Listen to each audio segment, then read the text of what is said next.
কুমিল্লার বাণিজ্য মেলায় এই ছোট্ট একটা বাচ্চা প্রায় 100 ফুট উঁচুর কাছাকাছি সেখান থেকে নিজে ইচ্ছে করে পড়ে গেল এবং এত ভয়ঙ্কর সার্কাস তিনি দেখালো, একদম কলিজা কেঁপে উঠেছে। ভাই, উপস্থিত যারা ছিল তারা সবাই এত বেশি আতঙ্কিত হয়ে গেছিল এই বাচ্চা ছেলেটার সার্কাস দেখে।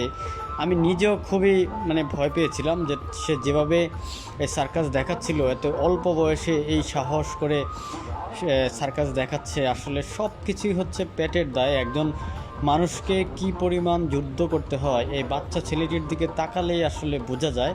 যখন ছেলেটি প্রায় 4 মিনিট সার্কাস দেখিয়ে বিভিন্ন আপনার ভয়ঙ্কর ভয়ঙ্কর রিস্ক বা ঝুঁকি নিয়ে তিনি সার্কাস দেখানোর পরে আস্তে করে পড়ে গেল, সেটা খুবই ভয়ের কিংবা সবচেয়ে বেশি হার্ট ব্রেকিং একটা সিন ছিল। তারপরে সবাই মোটামুটি যখন এই বাচ্চা ছেলেটি নিচে পড়লো তখন সবাই উপস্থিত যারা ছিল তাদের অনেকেই তাকে বকশিশ দিয়েছে।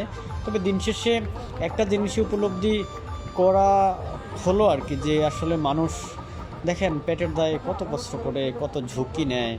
আর শুধু এটা না, আরও যে সার্কাসগুলি তারা এই দেখিয়েছে প্রত্যেকটা সার্কাসের মধ্যেই যথেষ্ট ঝুঁকি ছিল এবং জীবনের ঝুঁকি বলা চলে আর কি। তো আপনারা দেখবেন, একদম শেষ পর্যন্ত দেখলে বুঝতে পারবেন যে কি পরিমাণ ঝুঁকি নিয়ে এই বাচ্চা ছেলেটি সার্কাস দেখিয়ে যাচ্ছে।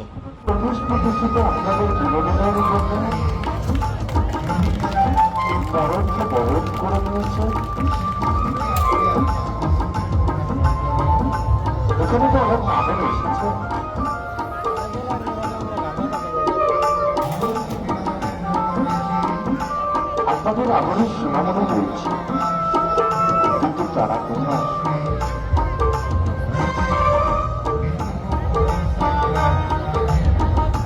তারা আপনার খবর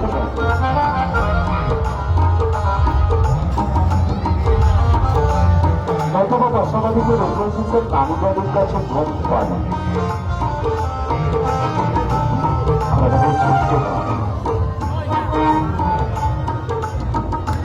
বরঞ্চ বরং করে আপনাদের বিনোদন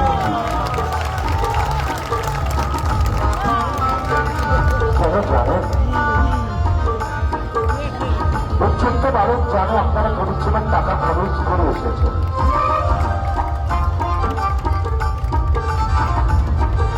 আপনি বাংলাদেশের অনেক কেমন সরকার দেখেছেন, দেখেছেন প্রত্যেক কারণ আপনার যান। এটা আমি চ্যালেঞ্জ করে বলছি, রাজমণির সার্কাসের বাণীর মঞ্চ যে খেলা দেখবেন, একটা বাংলাদেশের অনেক কেমন সার্কাসে দেখবেন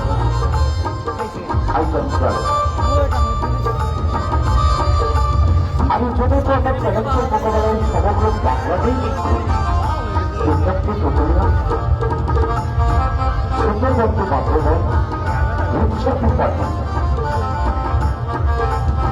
প্রতিটি জায়গায় সোনার অর্জন করেছে বিরাম জীবনের দেখা।